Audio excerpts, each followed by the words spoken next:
ही कहाणी ठाण्यातील विजय group housing लिमिटेडच्या गृह खरेदीदारांची आहे.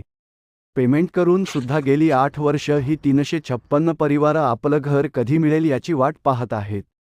जवळजवळ 60% घर खरेदीदार हे रिटायर्ड व सिनियर सिटीजन असून आयुष्याच्या वृद्धापकाळी आपलं स्वतःचं घर असावं या हेतूने नेरळ येथील विजय इस्टेट वाकसगाव येथे यांनी घरासाठी पैसे दिले आहेत. कित्येक कुटुंबांनी आपली राहती जुनी घरं विकून या ठिकाणी नवीन घरासाठी पैसे दिले आहेत. आज या परिवारांच्या डोकावरच छत हरपलं आहे.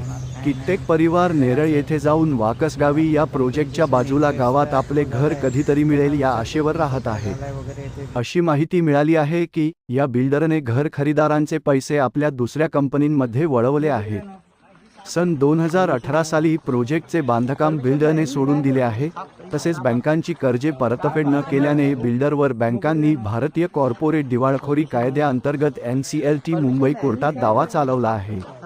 मजेची गोष्ट की रेरासारखा कायदा सुद्धा हतबल झालेला दिसत आहे.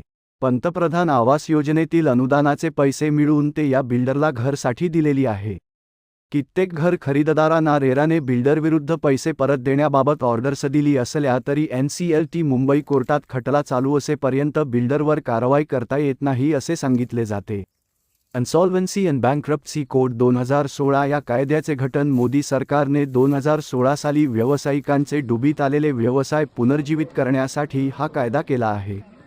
परंतु असे दिसून येत आहे की या कायद्यातील मोरॅटोरियमचा गैरवापर बिल्डर मंडळी लोकांचे पैसे डुबवून स्वतःचे रक्षण करण्यासाठी जास्त करून घेत आहेत. या सर्व बाजूंनी हतबल झालेल्या घर खरेदीदारांनी NCLT कोर्टात या बिल्डरविरुद्ध दावा करून घर मागायचं ठरवलं आहे.